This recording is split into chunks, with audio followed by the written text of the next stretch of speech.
Now come along and listen to us talk with the Bond Jam. Go and have a lovely little walk with the Bond Jam. Maybe put it on and go to bed with the Bond Jam. Or grab yourself a slice of toast and spread with the Bond Jam. Hello and welcome to Bond Jam with me, Simon Jeffrey, and I'm joined by the gorilla to my baboon. It's Mr. James Turner. Oh, I got the comparison wrong. I thought you were going to say Pegasus and Fluke.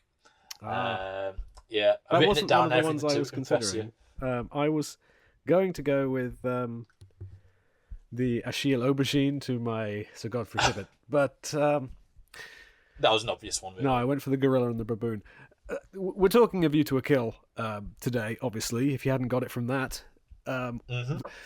But just before we begin, on that note, I stumbled upon the first draft of this while doing some research, and there's no mention of gorillas and baboons in the script at all. Do you think they maybe made a mistake and they just meant like gorilla and they meant to say gorilla again, but then he just got the word wrong and said baboon the second time round? Or I think Roger Moore had stopped caring by this point. yeah. He made a little bet with himself. How many can he get in? yeah. Right, so let's move straight into a feature that we've introduced in the last couple of episodes. This is where we bring some facts along. It's a feature I'm calling A View to a Fact. I thought that might be the title you might be gone for. I thought, a fact to a kill didn't have the same ring to it. Yes, so let's get straight in with some facts. So, first and foremost, A View to a Kill premiered on the 22nd of May 1985 in San Francisco on a budget of $30 million.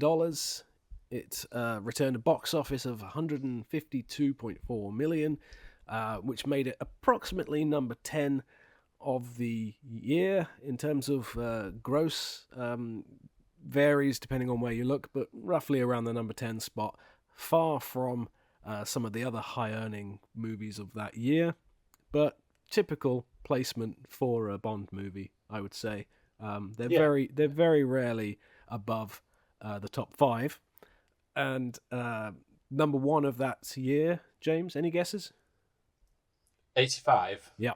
Was that, was Back to the Future 85? It was Back to the Future. Bang on, Was that James. number 1? Yep. Was that number 1 as well? Oh, wow. So, A View to a Kill takes its name from A View to a Kill, the James Bond short story by Ian Fleming, but nothing else, seemingly. I've never read the book. The plot for A View to a Kill takes more of a cue from Goldfinger, even repeating some of the same scenes and tropes that we saw in Goldfinger. Substituting gold for silicon microchips, of course. Sir Roger Moore was 57 at the time of this film's release, making him the oldest actor to play James Bond. There's another fact. Yep. Am I right in saying that David Bowie was one of the contenders for the role of Max Zorin? David Bowie was offered the part of Max Zorin, but he turned it down, yes, in favour of Labyrinth. So, this movie features the first on-screen appearance of actor Dolph Lundgren, who was dating Grace Jones at the time. He appears as KGB agent Vens. Lundgren would achieve much greater fame the same year, in 1985, when he appeared as Ivan Drago in Rocky IV. Right. So he was just on the cusp of everyone knowing who he was, but this one came out just beforehand. Yeah. A View to a Kill marks the final appearance of Lois Maxwell as Miss Moneypenny. Of course, yeah. And an interesting fact, according to IMDb at the very least, in the trivia section, that her 23-year span of playing Moneypenny in the James Bond movies has added up to just 1 hour of total screen time, in which she delivered fewer than 200 words total. Wow. And yet, what an icon of the series. It also features the first appearance theatrically of Alison Doody as Jenny Flex. The only thing I brought that up really was just to mention the fascinating and slightly disturbing fact that she turned 18 during filming of this film. But Yeah. thankfully, Yeah. thankfully, there is no relations there between old man Roger and and Alison Doody. And my final fact, from A View to a Fact, is that the role of Russian agent Paula Ivanola was originally meant to be Anya Amasova from The Spy Who Loved Me. Oh, really? That is one I did not know. But interesting. supposedly Barbara Bach declined to reprise the role, and so the new character was created. Right, okay, good idea. Yeah. But every time I see that scene, that role now. I imagine that reveal where, you know, he pulls her mask off or whatever, the balaclava off. If it had been Barbara Bach, that would have been so cool. what a moment that would have been. Yeah. Oh man, I did not know that. Is that in the script? Do you know, or the original script that you said? Oh, I don't know. No, in the version of the script that I've got, which lists itself as a first draft, it says Paula Ivanola. Okay. So it could be that it never got as turned far it down as.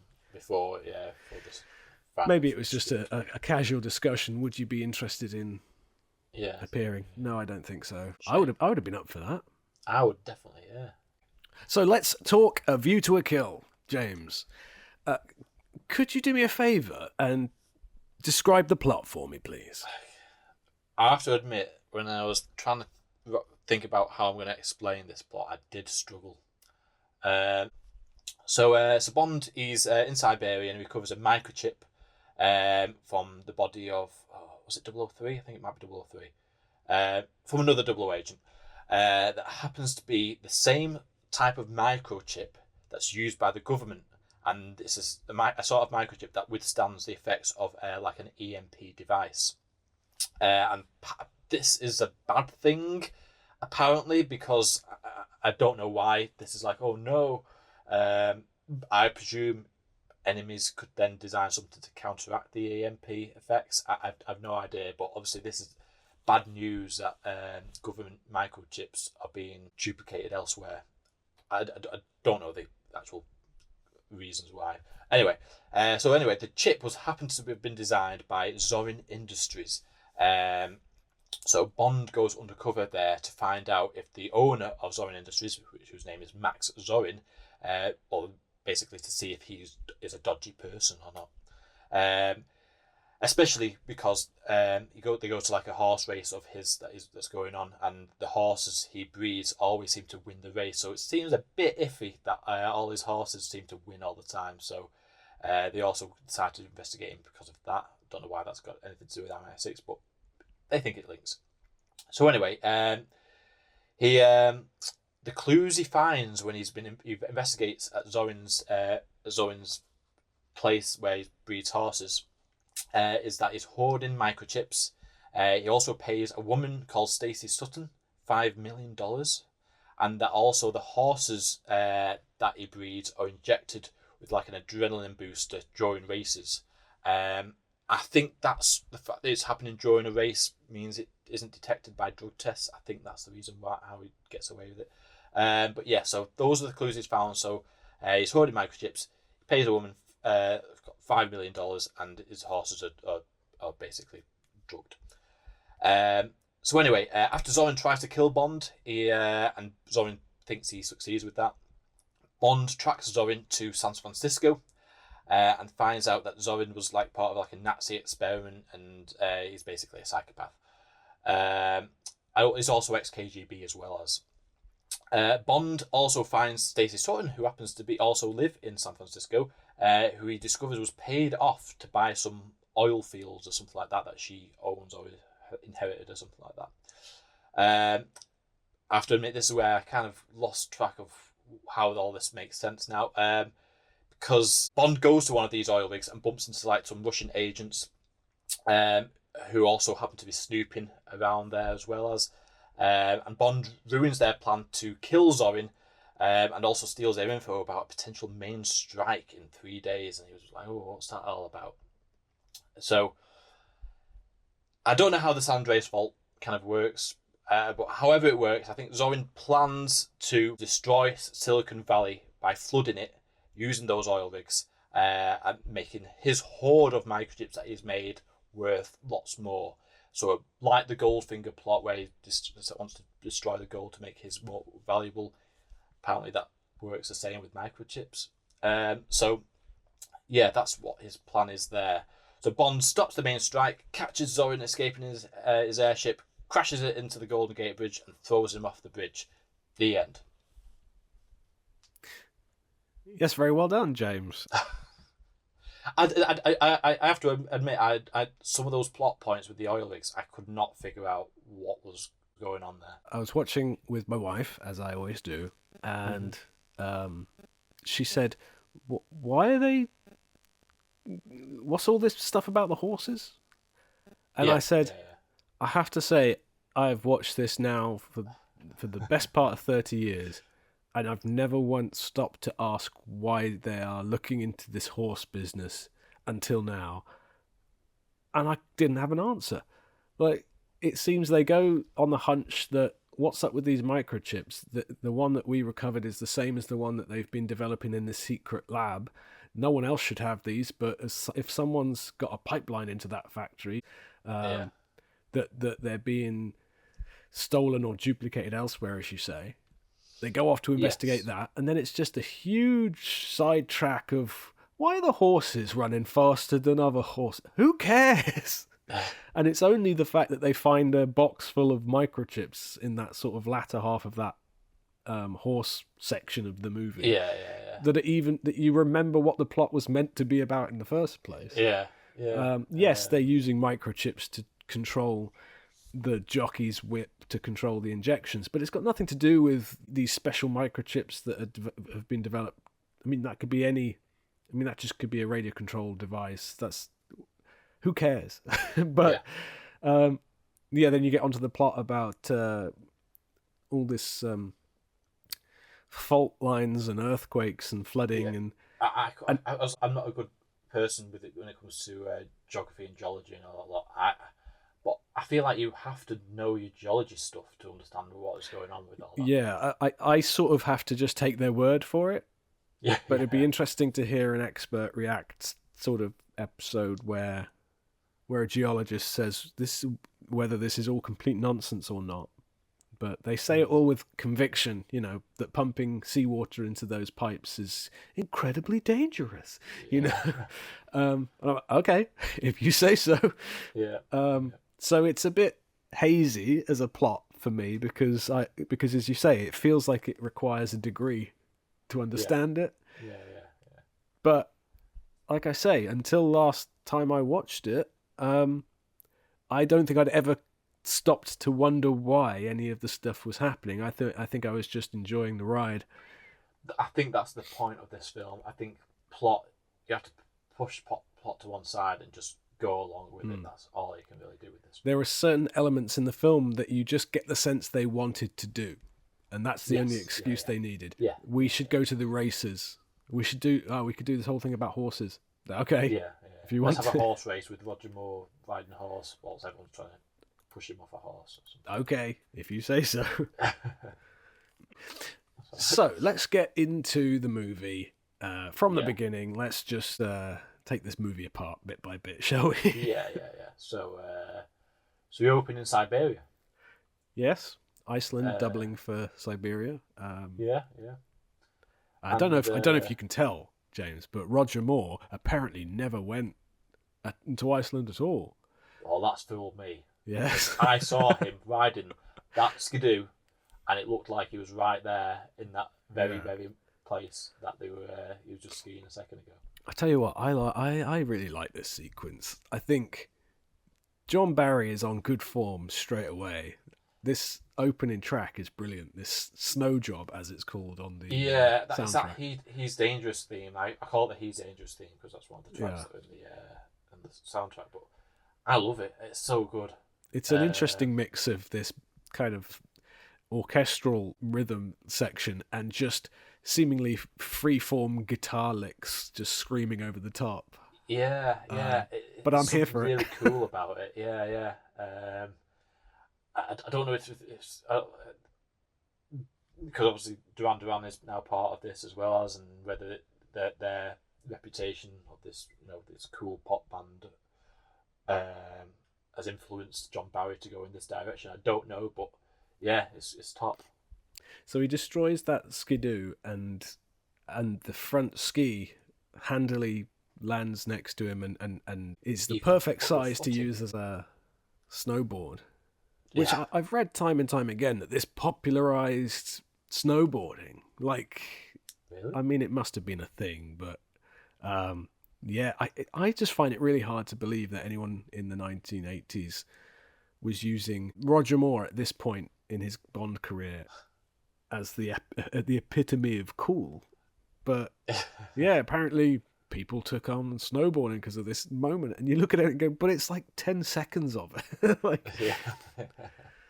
and with the cover of the Beach Boys song that comes in, the California It would have been Girls. better if it just kept the John Barry score. Yeah. It wasn't needed.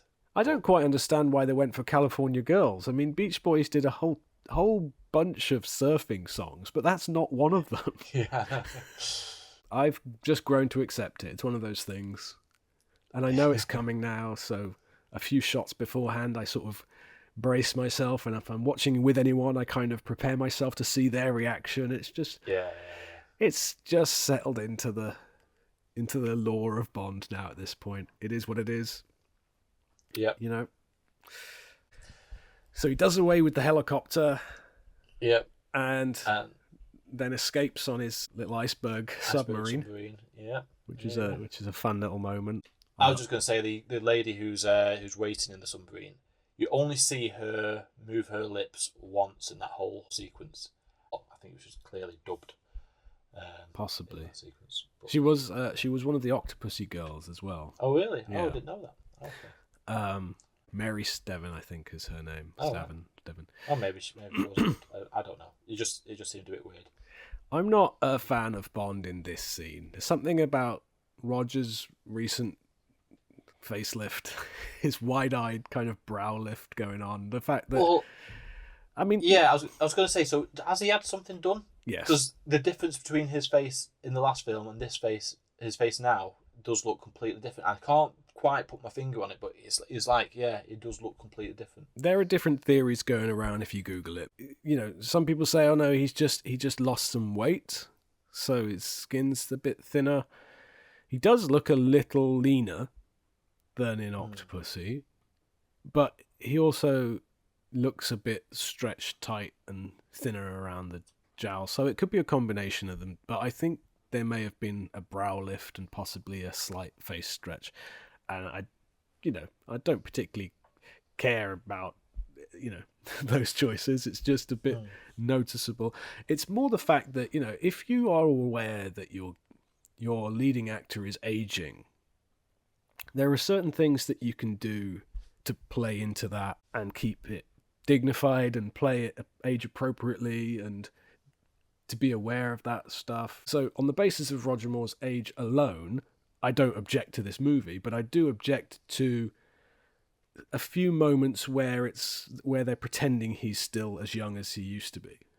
Yeah, I know which moments you're probably talking about as well. And lines like "be a good girl and put it in automatic, will you?" Just stop calling people good girls, Roger. It's patronising. It would have been patronising and a bit creepy even in Live and Let Die, but by this point it's just... Yeah. Also, he says, "Call me James, it's 5 days to Alaska," right? I'm like, 5 days. 5 days I mean, stuck in that iceberg submarine with nothing just but a bed under control, like the control. just those. I mean, you'd get sick of anyone after 5 days. Yeah, right? yeah. You and I alone in an iceberg submarine, James, for 5 days straight. Yeah. We'll be sick of the sight of each other after the third day, probably, and we get on just fine. But are they really insinuating that they're just going to be going at it for 5 days straight? At some point or another, they're going to have to break, go to the toilet, have a shower. Yeah. That's going to be a hell of an awkward 5-day journey to Alaska.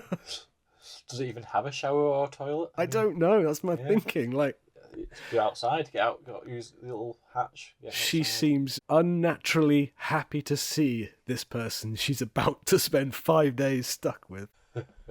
I mean, do they have a pre-existing relationship? I don't think so. She says, Well, it says call me James. It's like Commander Bond.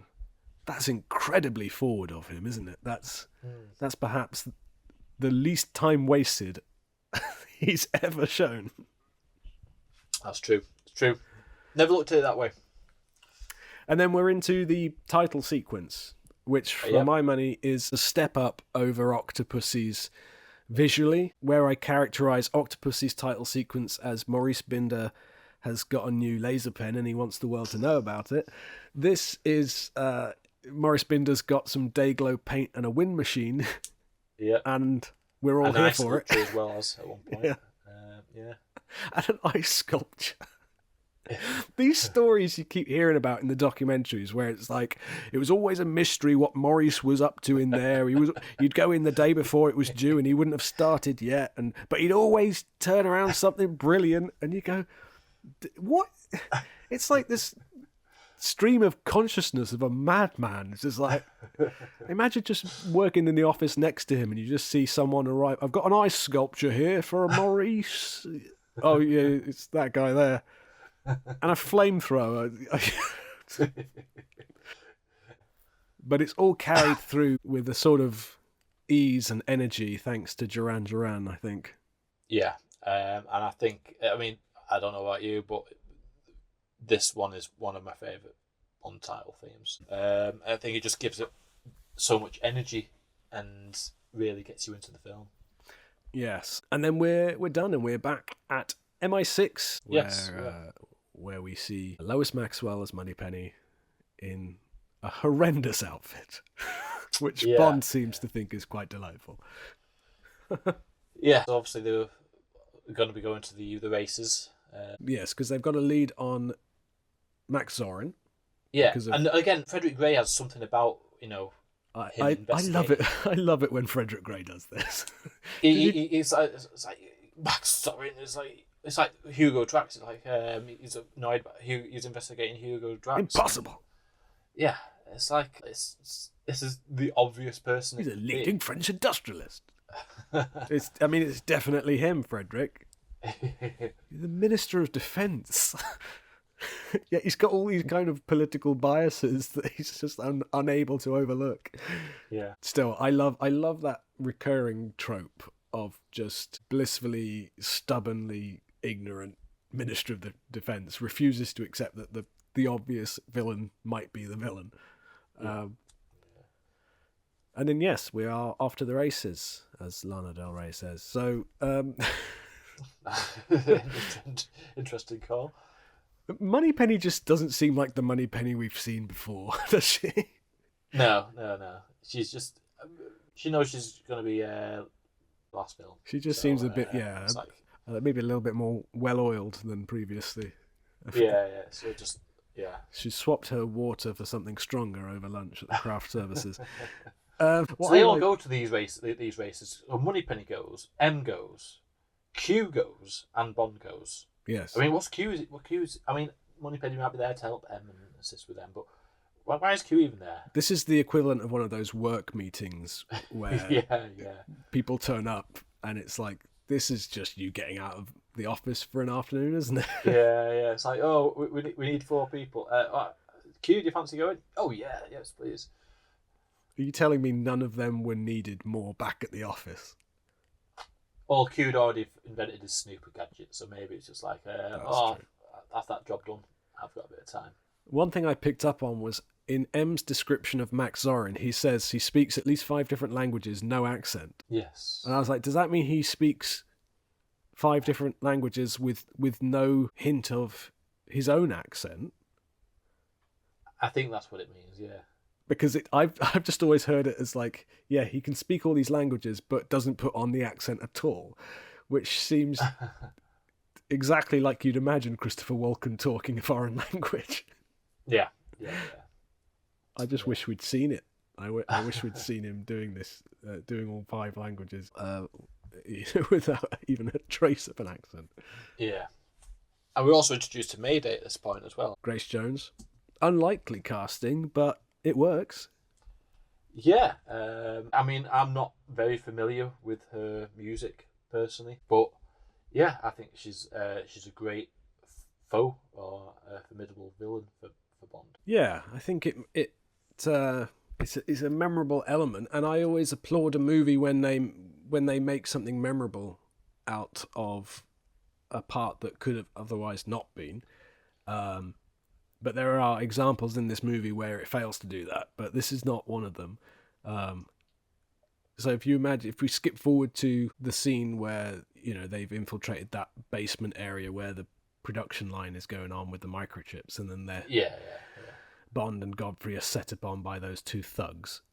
And one of them's just like an old man in a trilby. Yeah. And he's growling like a bear or something.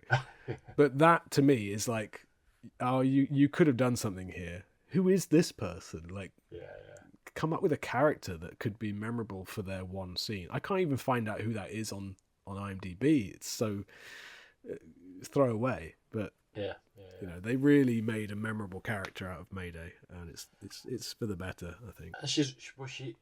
I mean, I know she ends up being a good guy at the end of this, but she does many horrific things. Well, I think, as such, I find it a bit of a stretch to say she turns fully good, but there's an attempt at a redemption arc there. But she does like to kill people in the backs of cars, though. Yes. We're then introduced to Sir Godfrey Tibbett, played by Patrick Macnee, who will be Bond's ally for the first part of this movie, at the very least. I read somewhere that Patrick Macnee was not that huge a fan of the Bond series, that he always preferred the books, but he took the part so he could act with Roger Moore again, because they were great friends. They'd appeared in quite a few things together. Right. And he is great in this. Yeah. So he sets Bond up with the detective friend of his in Paris. Who's investigating the horses. Who's been investigating the horses, and we meet Achille Aubergine at the Eiffel Tower for the weird section of the movie. Yeah, he's having some soup. Yeah. This butterfly show. Yeah. Did that pass for entertainment back then? I mean, the butterflies are something else, but all she's doing is whistling, right? Is that her talent, just whistling? Yeah, I guess it's meant to be like an illusion where it's like, oh, she's controlling these creatures, but one look up, as Bond does, would reveal the gag that they're just being puppeted. I mean, it was entertaining enough, obviously. Is it supposed to have been poisoned? Is that how he died? That was my next question. I mean, that is some fast-acting poison, whatever that is. Bond very quickly accepts the situation. No attempt to recover, revive. In these movies, people are dead the moment they hit the floor. There's never a call the ambulance or stark chest compressions or anything. He could still be burbling away into his soup, and Bond would be like, "Oh well, thanks for the info." Yeah. I saw a piece of trivia on this guy, this actor, and it just said that he was dubbed in this movie. And I was like, yeah, no kidding. I can't believe it's taken me that long to notice how obvious the dubbing is. But I did actually know. Yeah, it's one of those moments that I forget is coming up until right before he mentions the guy. Yeah. And then I'm like, oh, yeah, this bit. But the key to this mystery is there. And I, Achille Aubergine, intend to find it. There's some great action throughout, and particularly once we land, there's some good car stuff. Once again, Remy Julien and his stunt team on fine form on the car stuff. But I feel like there's just more and more notable occurrences of obvious stunt performers as we go on. In particular, in this movie more than others, I feel like it's just obvious. Maybe. I mean, when the car gets chopped in half and stuff like that, it's so clearly not much more. There's not really anywhere to hide, but you could have shot it, I guess, in a different way. But You know, at the time they weren't expecting people to go back and scrutinise the way we do.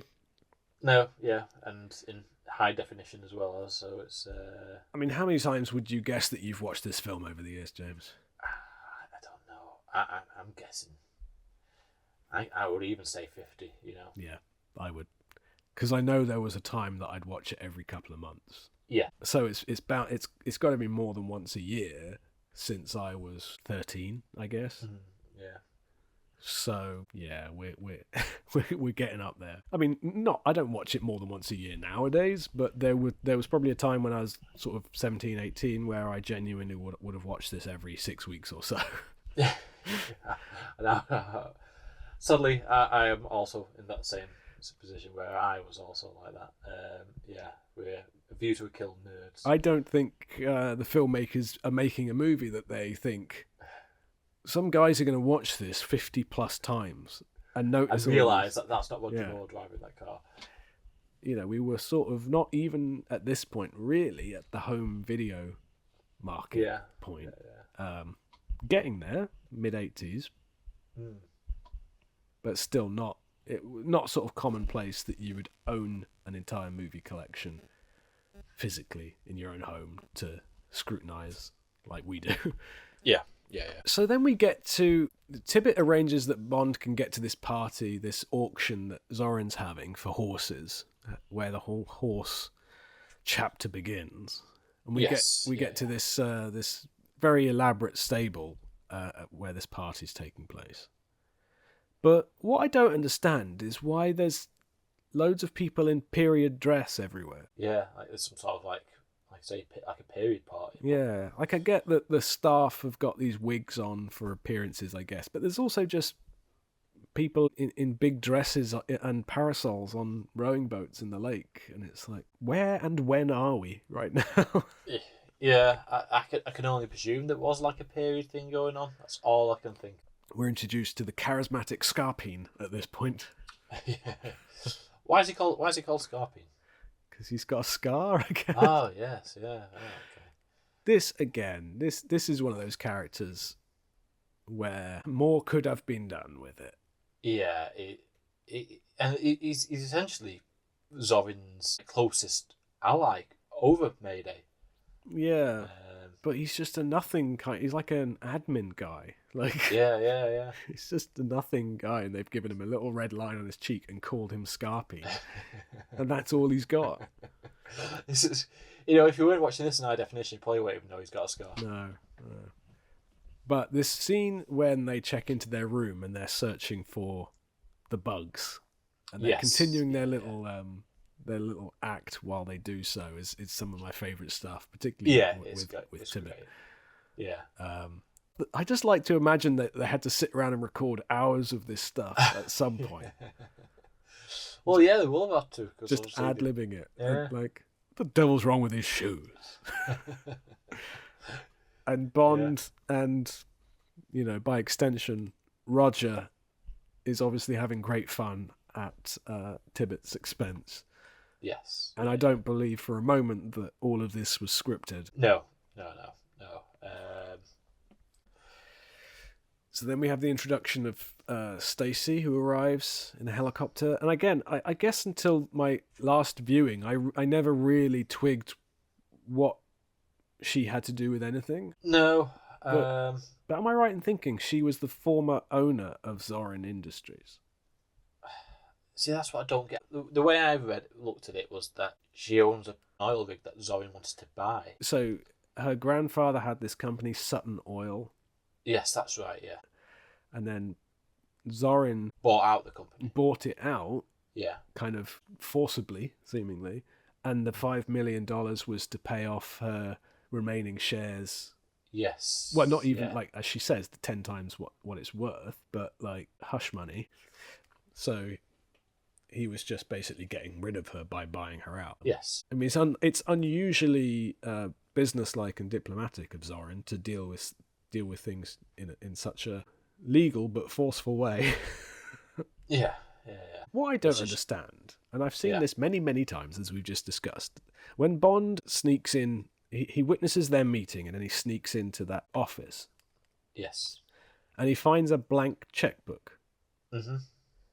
and he puts something on it, like a scanner gadget, Yeah.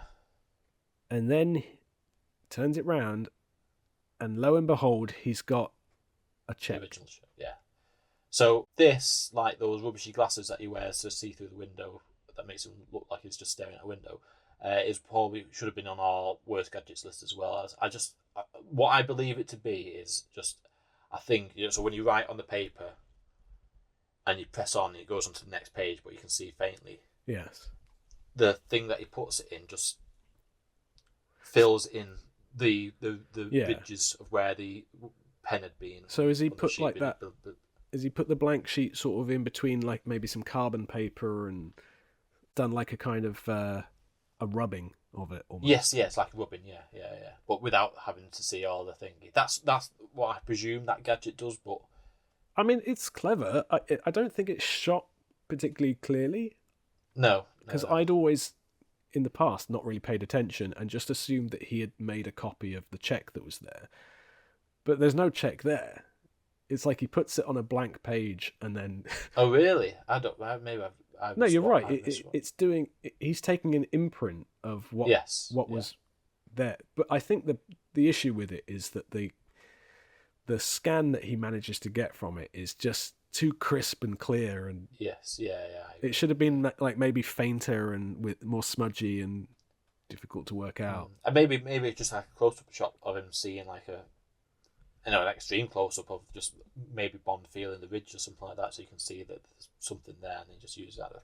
Or maybe he just does it the old-fashioned way with a pencil. yeah, that would make more I don't know sense. if you noticed, by the way, if you look at Zorin's desk, there's like an entire packet of pencils on the desk. Like the prop master was just like, table looks a bit bare. Oh, I don't know. Just put like 100 Staedtler HBs on there. I don't know. So we could have grabbed one of them and just done a quick rubbing.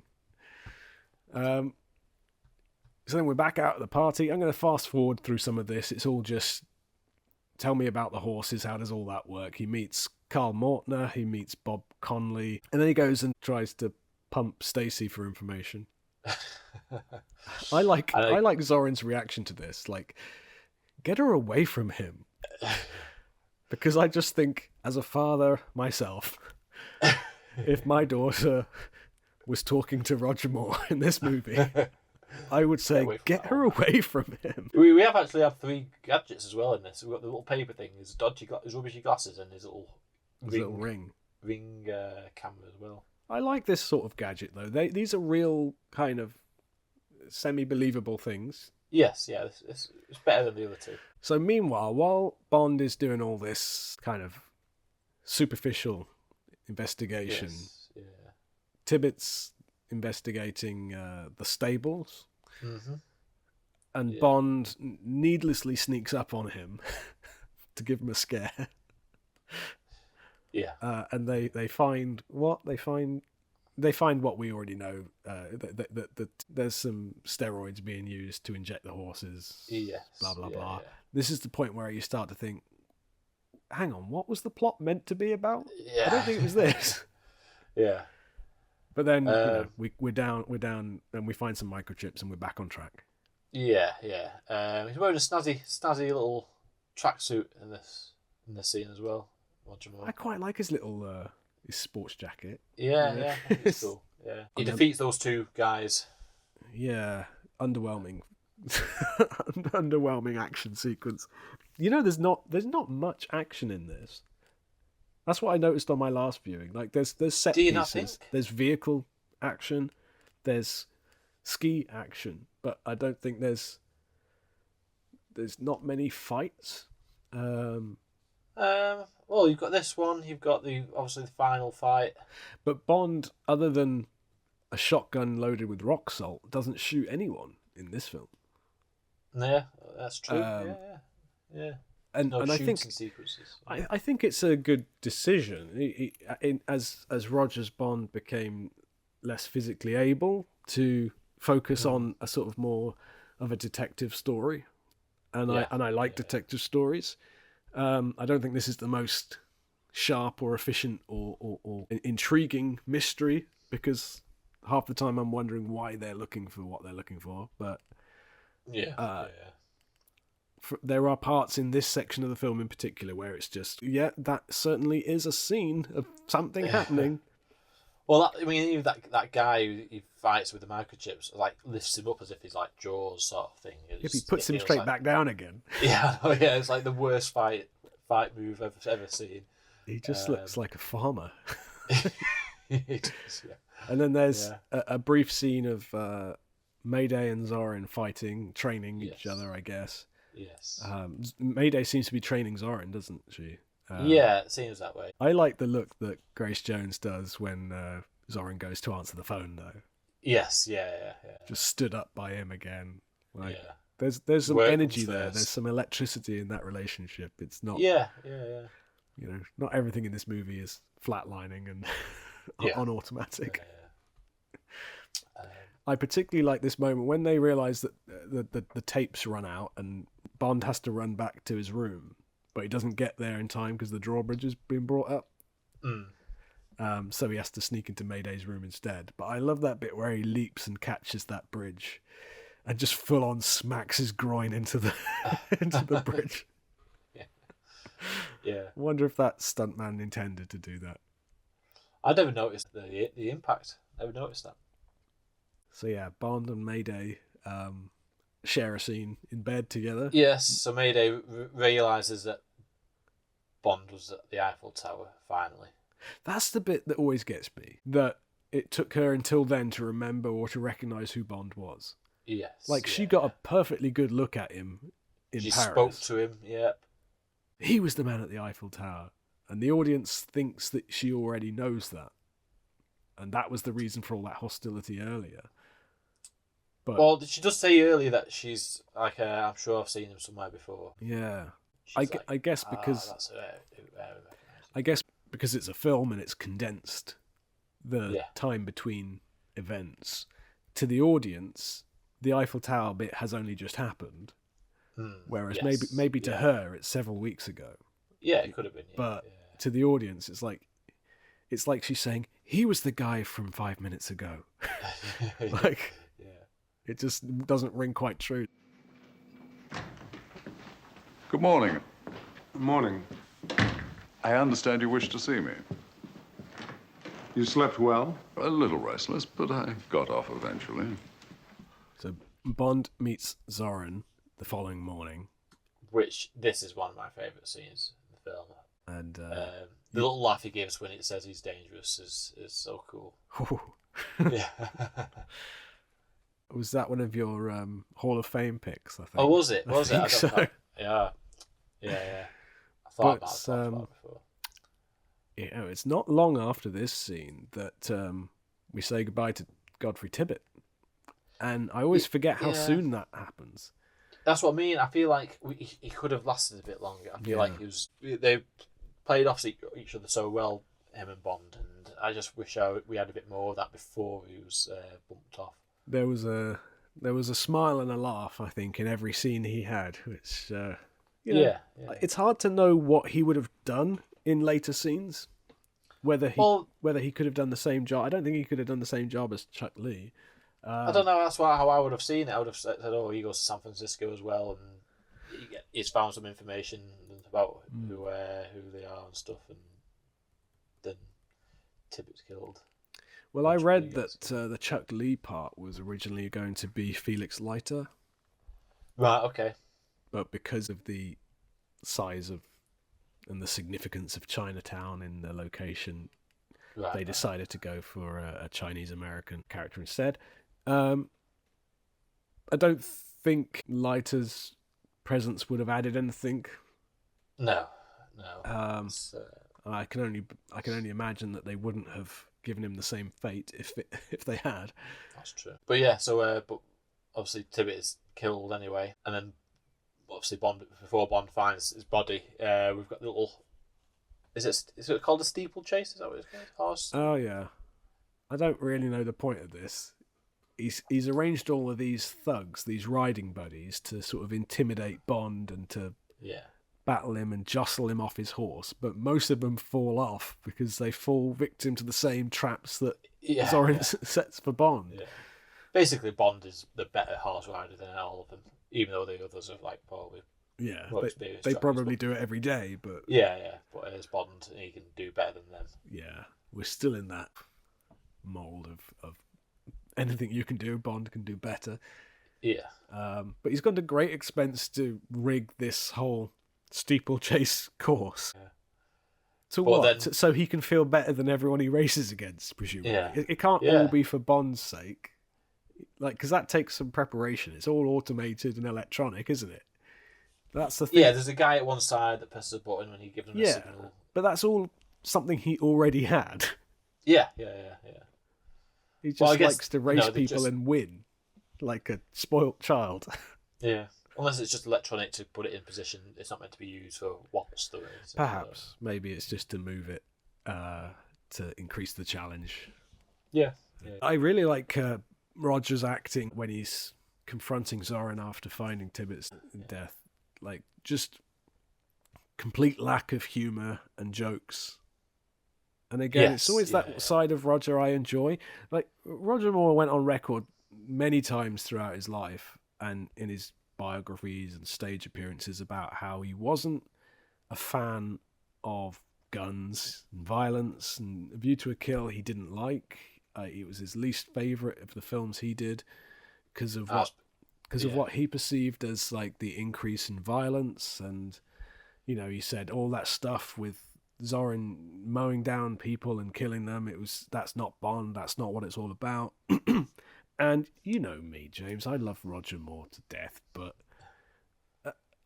he was also, in my opinion, quite often wrong about things. Yeah. Bond is a killer at the end of the day, isn't he? In For Your Eyes Only, when he didn't want to kick the car over the cliff, he was wrong, Yes. because that moment is great. And it's like seemingly the serious stuff that he shied away from and the violent stuff he shied away from, but he was really good at doing when he did do it. Yeah. That's the thing, isn't it? Yeah. Maybe it's just a difficulty in separating fiction from reality there for Roger, because he hated guns, he hated violence, and he tried to avoid doing it seemingly at all costs. But having said that, like I say, he does shoot fewer people in this film than most, but that is offset by the massive amount of people mowed down later on. Yeah. I can kind of see his point. Like, that is a very violent scene, It is pretty brutal. Yeah. and sort of senseless, but maybe that's it. Maybe we're just desensitized, James. It doesn't affect us emotionally like it did him. But No. oh well. So he's knocked out, put in a car, and thrown into a river. Just left to drown, but he wakes up and uses a tyre as air, which Yeah. I don't think is possible at Well, all. I was going to say, I know they've myth busted this, and I know they found that it couldn't be done, but I still Yeah. think it looks plausible enough that you're just willing to kind of go, well, yeah, maybe, I guess, probably. Yeah, But I mean, I used to think this was well cool when he does this, and I used to try it in a swimming pool with a little like a lilo or something like that when I was Yeah. on holiday, and try and see if I can do the same thing. And it didn't work. no. No, the chances are that you're just not going to get enough to breathe for any length of time. But cool idea. Yeah, I don't mind it. Stretching facts is not going to be the end of my enjoyment in the scene. No. We have a sort of Goldfinger-esque briefing with all of Zorin's investors, where he lays out his plan and reveals the map and the plan. Finally, now the plot is made clear to the audience that the key to his plan is to destroy Silicon Valley. Yes. Much I mean, like this is right out of Goldfinger, isn't it? much like irradiating Fort Knox will increase the value of their stock of microchips. And But- each of you will pay me. As with Mr. Solo in Goldfinger, there's the one guy who doesn't want any part of it and is taken out for a little trip. But I love the fact that we're not shown that we're in an airship until this moment. Yeah, it's quite cool. Because they could have easily, had an establishing shot, and you normally would do, I suppose. But just the fact that I'm trying to think back to my first viewing, and I can't remember. But did I know they were on an airship at this point? Probably not. No, you're not showing it, are you? So that's a great moment. Just the classic stairs turn into a slide trapdoor. Yeah. That old chestnut. Yeah. Then they arrive at the Golden Gate. What a view to a kill. Yep. That well-known phrase that that I always say when I see something. There is no reason for him to say to a kill at that point. Well, he's a psychopath, Other than he knows that he's in the movie A View to a Kill. Yeah. They need to get the line in somewhere. And then Bond meets up with Chuck Lee from the CIA to get information on the people he took photos of at the party. Yes, yeah, which is kind of cool. Like, this is like the briefing from all the spy work he's done before, and now he's getting the information he needs. There's some solid payoffs to this espionage that he did earlier. It's not just he's taking photos of these people. Anyway, we don't know. Yeah, he takes photos of them, and then he finds out who they are later. Yeah, then it's something about crabs, something about something about the. This is where the oil stuff kind of I'm confused about. But either way, he goes to investigate one of Zorin's oil pipelines, doesn't he? Something about what they're doing at this oil well is a bit fishy. Is scaring off the fishies, James. Yes, yeah, okay. Yeah. But in doing so, in investigating, he unwillingly gets one of the Russian guys sort of detected, doesn't he? Yeah. He they turn a thing on, it ruins his scuba gear, and then because of that, the Russians that were going to blow him up and kill him, and then probably end the story, get caught out, and they defuse the bomb, and kill one of the guys. Poor guy. Yeah.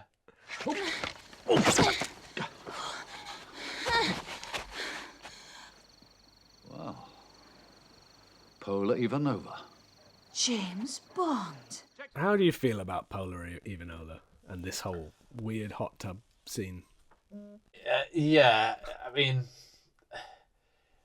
maybe if Roger wasn't so old, I don't know. It's a funny little moment. This.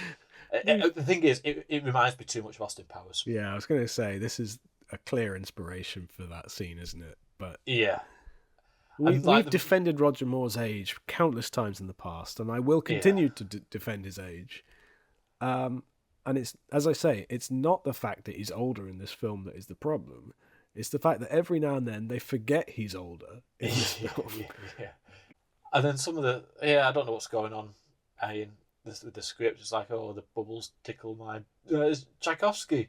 It's like the bit that makes me cringe the most is all this kind of weird nonsense he's going on about 6 dozen red roses. What are you talking about?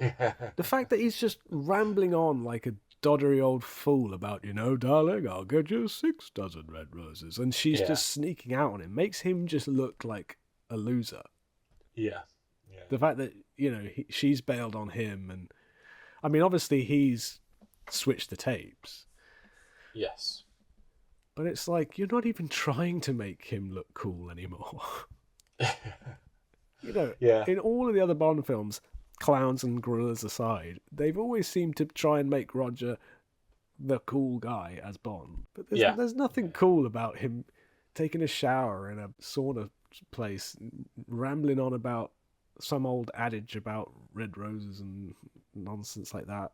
Yeah, it is. Yeah, it's when you told me about the Anya Masova being there, it would have made the scene a lot better. Yeah.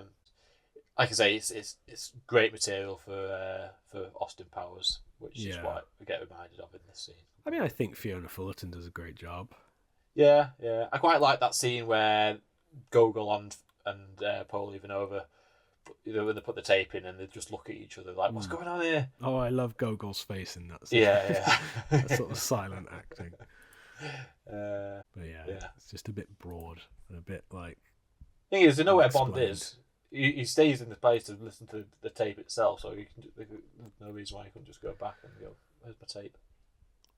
So Bond goes to City Hall to speak to Howe about what Zorin's doing with pipelines, and he just happens to see. So Howe is the mayor, is that right? I don't know. His office says something about Department of Oil and Mines. Oh, so right, I think okay. he's just a head of department. But it's a Stacy very grand sort of- office if he's just one head of department. Yeah. But this is the second of Bond's aliases in this movie. where Yeah, I he know, only yeah, changes the surname. But then he breaks into Stacey's house, as James Stockland of Financial Times, and sneaks up to her bathroom in the hope to find something nice to look at. But Yeah. she's waiting for him. Which I like that little twist. I like the fact that actually she's got the better of Yeah. Bond rather than the other way around. What do you think of Stacey? She's often on lots of people's lists of worst Bond girls, and you know what? I think there are worse. Why do you think that she is so often on other people's lists of worsts? I think it's because a lot of the time she's always like, "Oh, James." She's the damsel in distress. Yes. But to be honest, even though she is the damsel in distress, she she's not trained in what they do, and she does more than what any person in that situation would do. She does help Bond, and she does, she uncovers more information for Bond to figure out what's going on. Yeah. So she does hold her own in some regards, but I think it's because she's always hanging onto elevator shafts or being captured quite easily by the villain. I think that's why she falls at the bottom. What do you think of her? Yeah, I agree. I think it's easy to characterize her, and it would be very easy to make a compilation of all her damsel in distress moments that would back up their point. But I think it overlooks some of her deeper character moments. Her stories about her backstory. She's got some strong-willed determination in one or two scenes about not wanting to sell her company or not wanting to give in and roll over for Zorin. And, when Bond enters her house, she holds him at gunpoint and tries to call the police. And Yeah. She's not very good night levels of stupidity. no, and she doesn't instantly fall into his arms either. No. She's not like, I'm weak, like Goodnight says. Yeah. And I quite like that moment where Bond actually, she puts her to bed, but he doesn't like try and seduce her. He just tucks her in. Yes, well, that's just as Takes well, me. isn't it? Oh yeah. I quite like her. I think she gets a bit sort of squealy and shrieky at the end in the lift shaft and not given much to do other than shout, "Don't leave me!" Yeah. But that's the writing, and the writing kind of doesn't give her much to do. Yeah. I quite like the fight. I like the battle. Mainly probably because the John Barry's music comes back in, with the He's Dangerous theme. But that cat always makes me jump though. As he's going up the stairs. Yeah, every leapt time. out of my seat. I know it happens, and I was listening to it with headphones on this viewing, and it did make me jump even more than ever. I was like, oh Jesus, forgot about that. I feel like the scene is quite obviously cut around stunt doubles, and Yes, yeah. the limitations of the aging lead actor are becoming apparent here. Which is why I think it's for the best that there are fewer fights overall in the film. And then, Bond makes dinner. I think it's the first time and only time we see him cook. Yeah, I know, yeah. And it's quiche of all things to make. He goes, quiche de cabinet, which I Googled, and the only things that come up when you search quiche de cabinet are James Bond sites. Right. So it's a made-up dish, but I in essence, I think de cabinet is a sort of joke, basically saying it's quiche made of the stuff that you had in your cabinets. Oh, Right? It's like leftovers Right, quiche. Yeah. Smells whatever. And she says, "What is it?" He says, "It's an omelette." But it's a quiche. Yeah, I know, yeah. I mean, I'm no chef, But I thought the presence of pastry made that a quiche, not an omelette.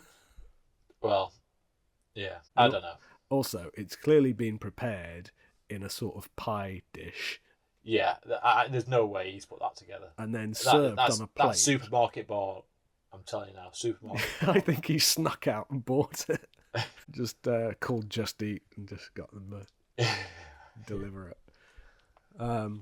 So an earth tremor wakes him up the next morning, and they realise it's coming from one of Zoran's pipelines or something. Yeah, and this is when Stacy's expertise helps him forward the mission. So once again, not completely useless. If she hadn't been there to say seawater into a pipeline is dangerous, Bond, he would have taken Howe's word for it probably, and that got her fired. Yep. At which point they decide to break into Howe's office. So it's all fast forwarding up to this part in City Hall, which is sort of the next big set piece. Moment of the film where they're intent on sort of discovering the next step of Zoran's plan, only to be caught doing it and trapped and left to die. I really enjoy this escape moment, but particularly the bit when he's coming down the ladder. I love the music. Yeah. I don't know why it's so moving and dramatic, because it's just a man coming down a ladder. When he misses the step, and I was like, oh no. That drunk guy drops his wine. But it is just John Barry, I think, that's just elevated this scene. Yes, yeah, I think so, definitely. So just imagine the footage that John Barry was given. Just this lengthy scene of someone walking down a step ladder from the top of the City Hall. Well, because it's on fire and he's playing the Dancing to the Fire music, it makes sense, doesn't it? Well, yeah, but it makes sense to us because we see it with music. But the composer would have just been handed that scene and just gone, wow, this is a long scene of someone coming down a ladder. What do you want me to do here? True, yeah. I don't know, make it look heroic. Challenge accepted. Yeah. And then he commandeers a fire truck. I love that the fact that it's like this is James Stock of the London Financial Times. It's like, no, actually, damn it, I've actually lied to you again. It's not my real name. My name is Bond, James Bond. Well, I often wonder, what happens to each of the Bond girls in between movies. Like, how did he? I tried to kind of imagine a scenario of what happened to Honey after Doctor No, or what happened to Pussy Galore after Goldfinger. How they got rid of them before the next one. And in some of the novels, Fleming actually went to the trouble of explaining what happened to each of them. I think in one of the novels, Bond and Tiffany Case lived together for a while, and then he actually explains it, but in the movies don't. But I like to just imagine that this one boiled down to just trust issues. Bond has lied about who he is like twice already. Yeah. But there's not really any recovering from that. Yeah. But this is a fun, if goofy, silly part of the movie, isn't it?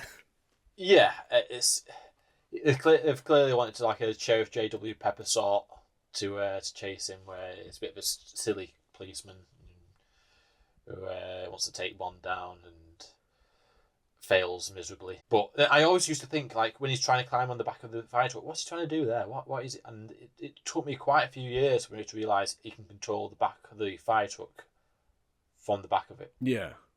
Because I was like, why is he just randomly climbing out, and he's just there like, hello, I just balanced on the ladder. It's not the most obvious tactic, though, is it? To start, no. Oh, I know what I'll do. I'll climb out of the back and steer the back end of the truck around. Yeah. You'd think that would make Stacey's job harder, wouldn't it? Yeah. But yeah, it took me a while to realise that actually, he's trying to control the back of it. There is a sort of portion of this scene where it starts to feel like you're not in a Bond film anymore. And part of me always enjoys a kind of goofy car chase scene that ends up with police cars and civilians just crashing into each other. But yes, yeah. This whole kind of raising the bridge, and Bond clears it in the fire truck, or Stacey does rather, and then we just sort of linger on with these cops for a bit longer. yeah, where you see all the cars crashing and falling off the bridge and stuff like that. I don't understand bridge engineering enough to know what it is that even crushes that captain's car. It's like a counterweight, isn't it? But it's like, why is that on the road? I think it's missing a wide shot or something. Yes. Yeah. because I don't get why that would even be there, but It is. it is. And then We're introduced to the gullible man who thinks there's a fire on the back on his rear end. oh, Bond does a little accent there for a little Yeah, bit. yeah, yeah. I love that guy's face. Huh? Yeah, it's like, where's the fire? He just goes flying as well. Yeah, it does. So yeah, and then they sneak into Zoran's mine and understand they've got loads of C4 or whatever explosive device. So Zorin is gonna get loads of C4, loads of explosives, loads of dynamite to blow up. Basically, All of Silicon Valley. but what he's doing is blowing up the lake essentially Yes. underneath the lake, or Underneath as the Stacy lake, yes. Yeah, you're right, as Stacy describes it, the key geological lock that keeps the faults from moving at once. yeah. That's I what mean, she- I don't know what that means at all, but yeah. As I understood it, it was like he's kind of under the lake and he's blowing the bottom of it out to cause a flood or a tremor or something. Yeah. And that will destroy Silicon Valley. The flood Yeah, will- or the explosion will cause an earthquake that will cause a flood or something. Yes. Again, just one of those moments you have to Just go with it. just believe. And luckily, Yeah. there's a little map on the table that has the simulation all pre-prepared for us to Yeah, that's good, isn't spell it It's out. useful. Yeah. So yeah, and then Silicon Valley will be destroyed, and his microchips will be worth millions. Yeah. And then Zorin, shows his true. Colours? Yes. Thank you. Sorry, I'm flagging. Zorin shows his true colours there by just turning his back on Mayday and all his men, and Yeah, and just decides to blow it up. I'm starting to sound like Bob Conley here. Those men are loyal to you. He starts off like this kind of oafish Texan oil tycoon kind of guy, and then by the end, Yeah. you're like, no, he's right. Like, Yeah, poor guy. He's been doing hard work, mining and putting explosives in a cave. Yeah, there's no actual real. I mean, going back to that point about Roger Moore, like there is no real reason that Zorin would need to hang about and gun down everyone. No, unless he just wants to get rid of any survivors, so hide the evidence. Maybe, I don't know. Yeah, I think it's just the sheer enjoyment that he's having that is so unsettling. Yes, yeah. I mean, it's chilling. Yeah.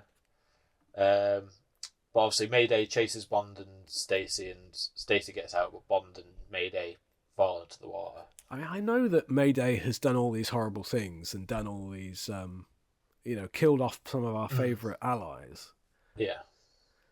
but I sort of still buy it, What, you buy her turning? Yeah, I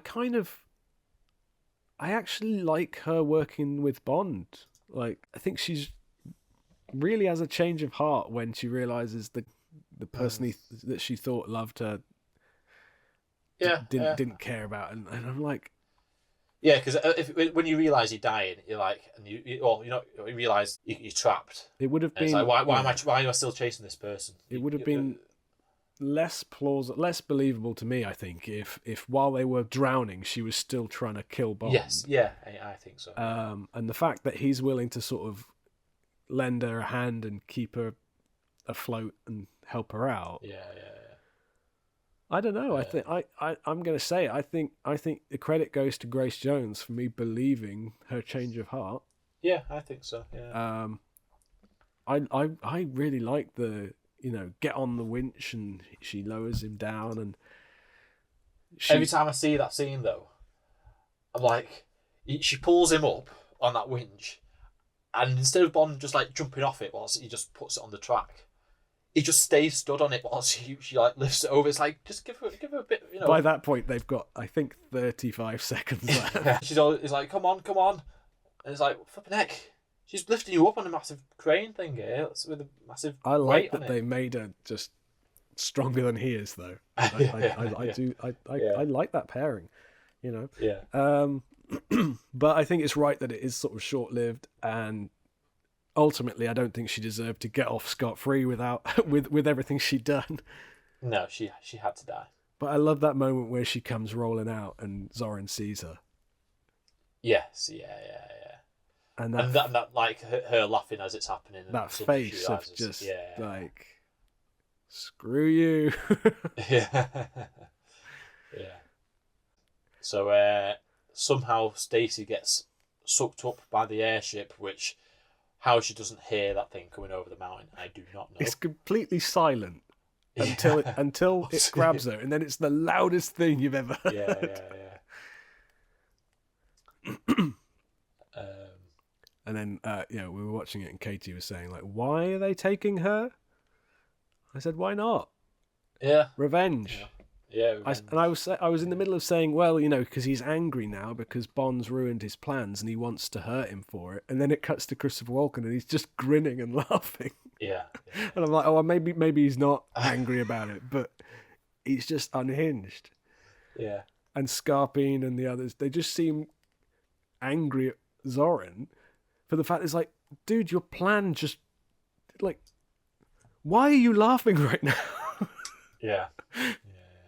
Even Scarpine looks like he's regretting his choice of friend. That's a weird trio. Scarpine, Zorin, and Carl Mortner. Carl Morton. I love the fact that at one point during this airship sequence, he just forgets he's got his seatbelt on. He tries to get up and it's just, oh, no. Yeah. Silly old man. We haven't mentioned, but we have in previous episodes, but Roger Moore's grunts come into full force in this. Yeah, I mean, I lost count of how many times it happens, but it must be about at least 5. I think the first time it happens is on the Eiffel Tower. Yes. And I said, oh, get used to that sound. And it's at least 4 times, I think, Yeah. after that. Yeah. This is a classic, though, right? The Golden Gate Bridge and the airship. And... I mean, I had to. I paused it on that bit where you see the stuntmen fighting on that bridge, because obviously that is real, and just that it's like, my God, that is impressive stunt work to be on that bridge and be tussling with each other. Obviously, they're doing it in as safe as it can be, but still. I mean, I assume they're attached, but You'd even think so. But yeah, that is a scary place to be. I like that Bond says to Stacey, "Jump!" when she's getting out the airship, and she does. I mean, that's trust. I mean, it's surprising that she still trusts him after all the different names he's given her. Yeah. But yeah, it's up there with my favourite finales.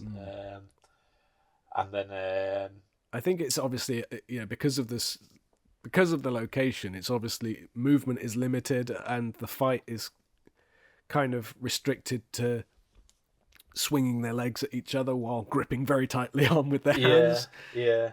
But I just think because of where it is, there's an inherent peril to it anyway. The fight is not a particularly good fight, but it's a dangerous fight. It's so enclosed, so it works. yeah, and so limited in terms of movement. It's it does work. And then obviously Zorin is thrown off, and just as he's about to fall, he's laughing. Well, like crazy man. he just sort of slowly sinks and slips off, doesn't he? Yeah. And at the end of it all, I think it makes Zorin one of my favourite villains just because of how because of his craziness, I think. I like Carl Mortner's face. He's sort of like really, really sad. Yeah, Max. It's like he's watching his creation die. He's, Max. I love what he said. He's like when the bomb's about to go off. I'm sure it's like nee, and then just. I wondered if you picked up on that. Yeah. I like that his first idea, because he's blinded by rage and sadness, obviously, is just, I'm going to go grab some dynamite Yeah. and just throw it off the airship at Bond. That'll work. There you go.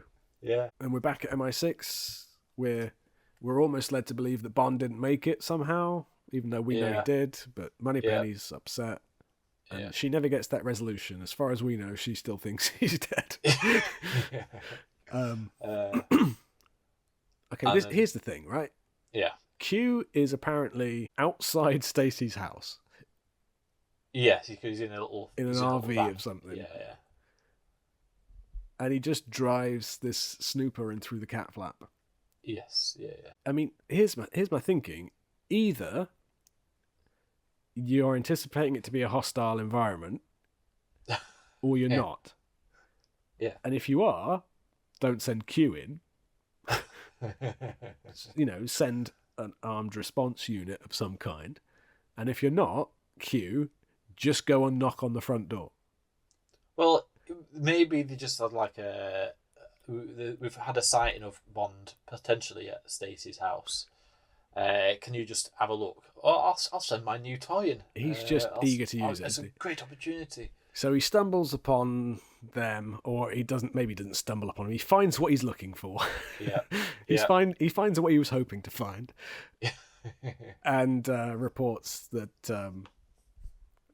he's just cleaning up a few details. Did you hear some of the sort of background dialogue that Bond and Stacey were saying?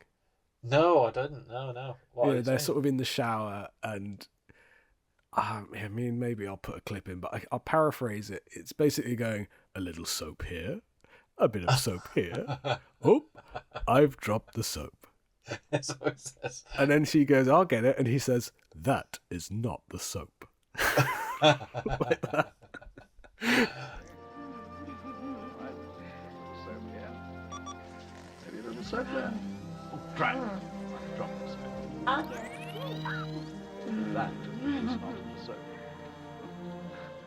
And then Oh, once please again, put it in. I refuse to believe that is in the script. That's pure Roger Moore. Yeah, no.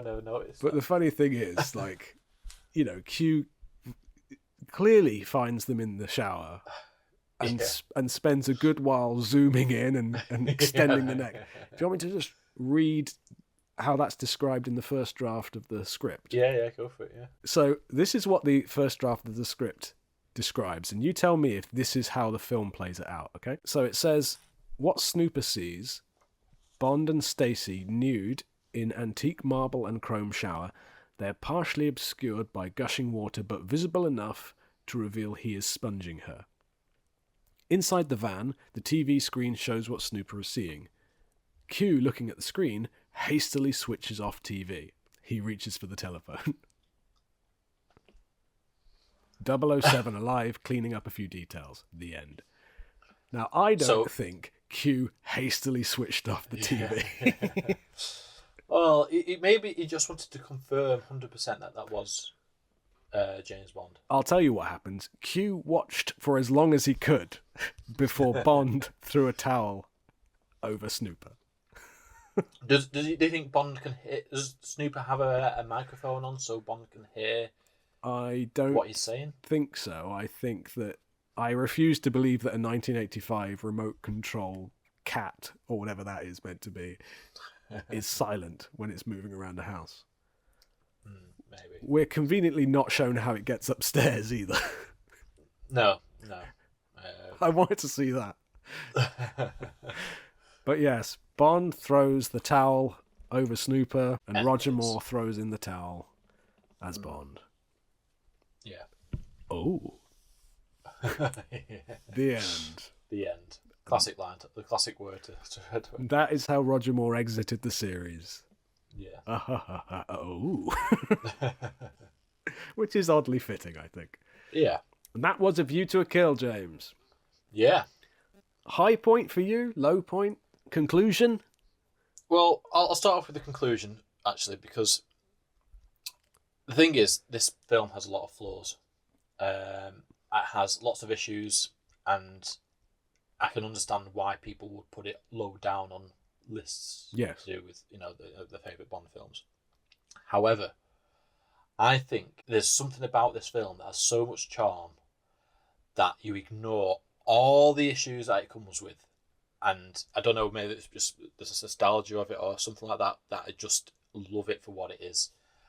Because to me, this is a film where if you told a 10-year-old child to come up with a James Bond film, or, a 12-year-old, 13, whatever, and they came up with we're going to have a ski chase at the start, and we'll have a really good, cool pop song for the theme tune, and then we'll have I don't know, have this crazy psychopath villain who just likes killing people, and he's going to be blonde as well, and he's going to be an ex-Nazi or something. And then we're going to have the final's going to be on I don't know, it's going to be on a landmark like the Golden Gate Bridge or something, and they have a fight and someone knocks him off.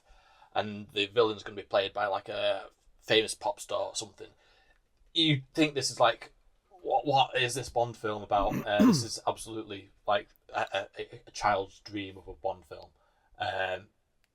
And I think that growing up with this film, you love it for what it does right, and you ignore all the stuff that it does wrong. And you can look at it from a critical perspective and go, oh, yeah, maybe he's too old for the role, but I don't care. I don't care that, you know, some of the things is just absolutely ridiculous, because I enjoy it every time I watch this film. I agree. I think you and I have probably had similar views of it growing up. I grew up with it before I knew what critics thought about it. Yeah. I grew up before I knew even really how old he was. I don't think as a child I really could tell how old he was. No, I didn't care about that. It does have its flaws, and I can understand when people say this part of it is weak or this part doesn't work, but they just don't affect my enjoyment of it. No. Whereas I guess something like The Man with the Golden Gun has loads of flaws, and that does affect my enjoyment of it, whereas to some people that doesn't, and they're like, oh, it's brilliant, Christopher Lee's brilliant, all that stuff, whereas I watch that and go, that is a slog to get through for me. But in the past, I've enjoyed that film too. I don't have to adjust my expectations or my patience with this film like I do to enjoy The Man with the Golden Gun or Diamonds Are Forever. And I can enjoy those two films, but I have to adjust my expectations beforehand. I have to be in the specific mood. And A View to a Kill, it's like, I find more watchable. The pace dips at times, and we'll get into high points and low points, I think, but it's got too many of my own personal fan favorite kind of moments that the bits in between are as good as they have to be to keep the thing going. The bits in between the great bits are good enough. I think. So what would you say a high point really for you is? For me, the high point is the finale on the Golden Gate Bridge, because I look at that and just go, oh, this is so good. The airship exploding, the fight on the actual bridge itself, and the intensity of that, and you know the stunt work going on there. That is my high point. But I could easily choose other points, like, you know, as I said, I love the meeting with Bond and Zorin and stuff like that. But for me, the Golden Gate Bridge, and then it just tops off with, you know, Duran Duran's View to Kill and the credits and stuff. It's just the end. The finale is my favourite. What about yours for high point? I like Christopher Walken a lot. Yes. And I really like his airship briefing scene. Yes, I like that he sort of mimes having like mind powers, like Jedi powers when the table rises up. He's like a kind of overgrown, insane child. And I think he's just great value for money in every scene he's in. I love the music, and I like the City Hall scene. I think a lot of that is down to the music as well. And then probably just the finale from like the diffusing, like, or the removal of the bomb and then the airship stuff is just classic stuff, I think. I suppose from a weak point of view, Paris is kind of silly and underused, and Aubergine is rubbish. And there's a bit of a saggy horse section that... See, I don't mind that horse section. For me, the low point is the...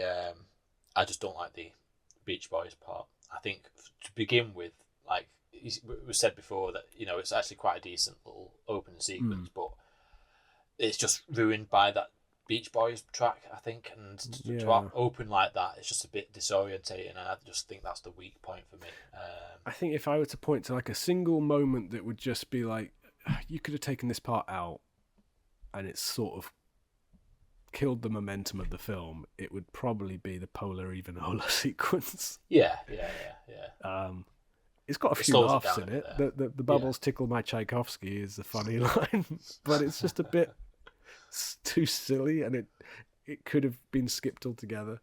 Yeah. But Yeah, and as I said, like a younger me, the fact that there's a ski chase, there's a snowboard chase, there's a fire truck chase, there's a horse chase, there's a car chase that gets chopped in half and still goes. Yeah, that is something that as a kid I absolutely loved and I still enjoy now. what about the Oh My Car guy? Yeah, one Oh My Car would have been enough, but the fact that he carries on chasing it is a bit too much. Yeah. I think it's a feel-good film. I think Yes. yeah. I like Christopher Walken. I like Grace Jones. I like Tanya Roberts. I trapped Andy Roberts. Yeah, I love Patrick McNee. To be honest, it's a good cast. a few of the weak moments for me do revolve around Roger Moore, or rather Bond, I suppose. Just how they handle certain scenes with Bond don't help his increasing years. No, They sort of dress him in old man clothes quite a lot. You know, old stuffy top hats and flat caps and stuff. But generally speaking, I would put it kind of in the middle of Roger Moore's pile. yeah. I would Yeah. think. Well, Probably we've got 7 Roger Moore movies. Do you want to do a quick ranking of them? Oh, that's tough, you know. Based on our most recent viewings, The Man with the Golden Gun Bottom, Yeah. then Moonraker, Yeah. and that's where it gets hard then for me. So that's the 2 bottom. And then for me at the top, I would say For Your Eyes Only, Spy Who Loved Me. Personally, anyway. Yeah, it rotates for those two. And then for me, The Man with the Golden Gun at the bottom, and then Moonraker. yeah, See, this is tricky. it is tricky because the thing is, whatever you follow Moonraker with makes it sound like it's a poor film, and it's not. It won't be. It 'Cause it's so good. probably would be this above Moonraker, and Yeah, I slightly below Live and Let Die and Octopussy, which are probably about tied for me. I would agree with that. I'd probably maybe put Octopussy above this, and then Live and Let Die. Yeah. But honestly, my that list changes all the time. I year think by at one year. point in my childhood, in my teenage years, this was probably my favourite Bond movie. Yes, I think so. Yeah, same. And I like to hang on to that knowledge that once upon a time, this was my favourite. And that's okay. It can go up and down. I probably watched it more than all of Roger's other movies at one point. Yeah, same. But that can have an effect on how you feel about something if you sort of maybe slightly overdo it. Well, yeah, I think that goes for the fact that I've seen The Spy Who Loved Me so many times as well as, and Yeah. that I feel like I have ruined that a bit. but with this, it still has that magic where I'm like, oh, it's so good. This, Yeah, I think it's good fun. yes, and I think that's all you need. So that was A View to a Kill, and with that film we close the book on Roger Moore's tenure, which, I don't know about you, James, I thought this was going to take a lot longer to get around to this point, but we fast-forwarded our way through these episodes with the help of some Best of Games with James episodes in between. Yep. But we'll be back after this episode with another in-between episode, which, who knows what that'll be. But for now, let's play Games with James. Games with James. So, James, on our last film episode, Octopussy, if you remember, I did a bit of an Octopussy quiz, which I called Octoquizzy, Octopussy. in an effort to make these Games with James somewhat more accessible to the casual viewer. Now, I'm not committing to do this every time, but it turns out it is a fairly quick game to prepare. Yes. Because all I have to do is really come up with 10 questions, and that's about it. Hopefully, you'll still find it interesting. Sort of same rules as before. However, not all of these questions have got multiple choice. I'm not going to do the 2 points if you don't use the choices, 1 if you don't, sort of thing. I'll just give you a point for each question. Some of them have multiple choice, some of them don't. Okay. And it's out of 10. Nothing, no outside knowledge should be required for this, other than have you watched the film and have you paid attention. Okay. So, before we begin, James, can I have a sound for when you get a question correct? Okay. Well done, my good man. And lovely. Can I have a sound for when you get a question wrong? If you get a question wrong, of course. Oh, of course. Oh! You could not have picked a more perfect sound. And now I'm secretly hoping you get every question wrong, so we hear that sound as often as we hear Roger. Right. Okay, let's get into this. A quiz to a kill. Do you like that? Yeah, good. Question number 1. What is shown in the photograph inside the locket that also contains the microchip? Oh, yeah. I'm sure it's like is it like 003's family? Could you be more specific? Is it a woman and a child? Well done, my good man. It is a woman and a child, Oh, correct. Yes. I remember looking at that thinking, oh, that's a shame. I was trying to see who it was, or I bet it's a crew member's family or Roger Moore's family or someone. It's bound to be a young picture of someone. Yeah. Okay, you ready for number 2? Yeah. When Bond tells Tibbet that Stacy definitely bears closer inspection, Tibbet warns him that they're on a mission. What is Bond's reply? Oh, okay. It's something like, Sir Godfrey, when on a mission,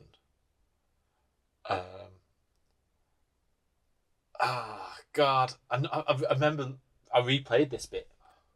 When on a mission, I do know this as well. I'm gonna take the hit. Oh. Oh. Well, thank you for letting me play that sound effect, James. The answer is, Sir Godfrey, on a mission, I am expected to sacrifice myself. Sacrifice. That's it. I know the answer to that. Question 3. Who does Bond photograph first with his camera ring? Oh, good one. Well, he meets Carl Mortner and he takes a picture of him, and then he's joined by what's his name, Bob Connolly. Does he take a photograph of somebody else? I'm gonna go with Carl Mortner. Oh! Oh, really? Who else did he take a picture of? No, he first takes a picture of Bob Connolly. Really? Oh, right. Because I presume because he was already talking to Carl Mortner. He Then he does, joined.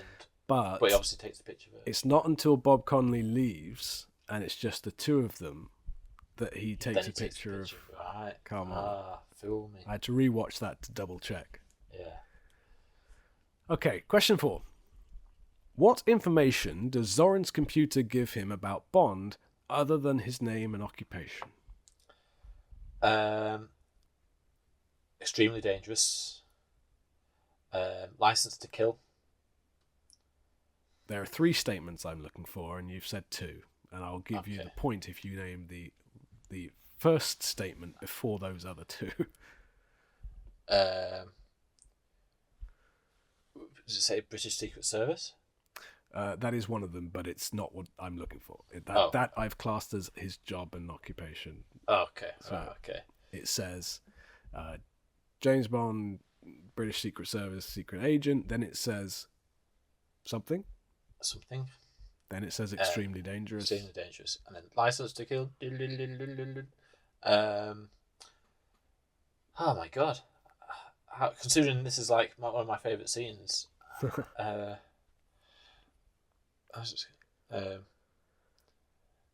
says something like that. supposedly James St. John Smythe. Well, that's what Zoran types into the computer. Oh, right, okay. I'm gonna have to take that as a pass then. Yeah, I'll have to. I'll tell you what, yeah, James. yeah. I'm gonna give the "oh" sound effect, Okay. but I'm gonna give you 2 out of the 3 points. I'm gonna be generous. There you go. Oh, thanks. I'll give you Okay. 2 out of 3 because the full answer I was looking for is usually armed, Oh, extremely dangerous, license to yes, kill. right. Yes. Question 5: what color is Jenny Flex's car? Oh, it's like a little fancy sports car. Is it red? Well done, my good man. It is red. It's Yeah. not really a fancy sports car. It's like a What is it? cheap-looking Renault. Yeah. What is it? Oh, I just presumed it was a sports car. Okay. All right. Number 6. How many men sit at the table during Zoran's demonstration of his plan aboard the airship? There is multiple imagine- choice here, if you like. Is it 10, 11, or 12? Oh, I was personally going to say, is there like 6 on each side? So, I can't imagine there being 11. So it's either 10 or 12. So I'm going to go with 12. Well done, my good man. 12 is correct. Yeah. I was going to go with 12 before he gave me multiple choice. So. Okay. Question 7. Bond unlocks Stacy's window using a modified credit card that bears the name of which American retail brand?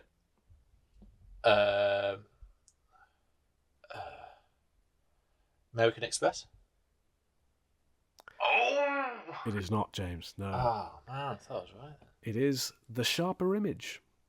Oh, right. I would have not got. No way I was getting that. Well, to be honest, James, I had multiple choice there. I just didn't give you them. Oh, I think if you gave me multiple choice, I probably would have done it. Got it right either way. Question 8. Where does the police captain say they found Chuck Lee's body? Chinatown. Well done, my good man. Correct. Nice and easy, isn't it, James? Yeah. And question 9. What medal does General Gogol award to Bond? Oh, is it the Order of Lenin or something like that? Order of Lenin? Well done, my good man. It is the Order Yeah, of Lenin, come on. James. Yes. Very well done. This may be your highest score yet, Yeah. Yeah.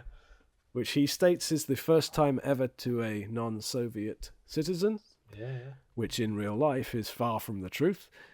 The Order of Lenin has been given to all sorts of people, from Oh. Fidel Castro to all sorts of people. And finally, question 10.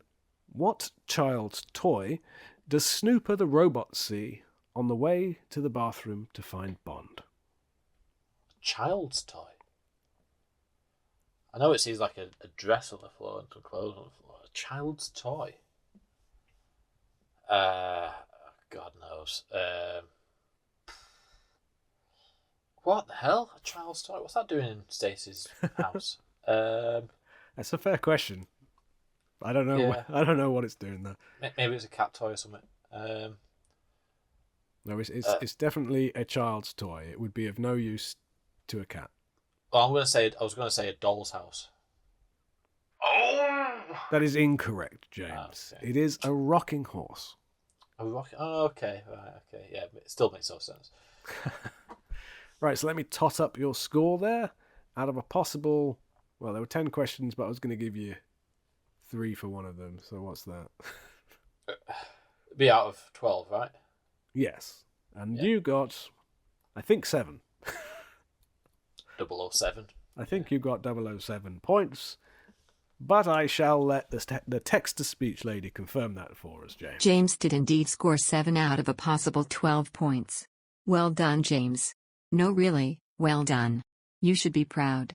What? Why are you looking at me like that? I mean it.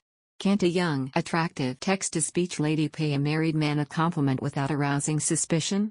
Did I hurt you in a former life, James? Don't let us enter 2025 with trust issues. You did well. Just take the compliment. Well, I'm glad she said something positive, considering it's one of my highest scoring results. So, it's positive enough for me. Yeah, I'll go with that. I'm not going to try and bend this into something negative. Let's let her say something unironically positive for a change. We're feeling good. We've seen Roger Moore's tenure through to the end. I'm in a good mood. Let's finish on a high. Yes, exactly. That was Games with James. Yeah. So there you have it. That was A View to a Kill. We've rounded off Roger Moore's tenure, and next time we will be back with an in-between episode, which we have yet to decide. So in the meantime, if you have any suggestions for what you want us to talk about, that might help us get around to recording a bit sooner. Other than that, it will probably be James takes over. Best James and takes worst something, or James takes over, something along those lines.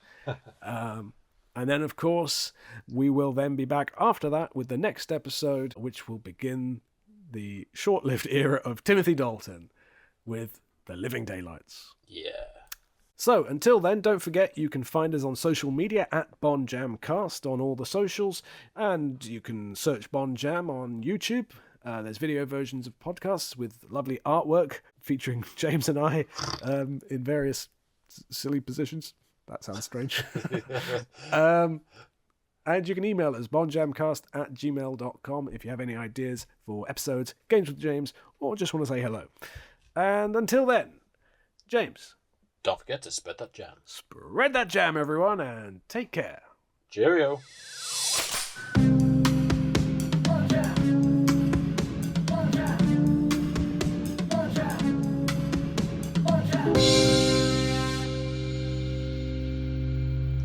There's a whole. I've just searched Snooper, thinking there wouldn't be much in the script, but there's a whole bunch of extra scenes with Snooper in the script. Oh, right. Oh, wow. Snooper gets attacked by a dog at one point. So yeah, that's worth a look if you ever dig out the first draft of the script. There's extra Snooper scenes in there. Release the Snooper cut.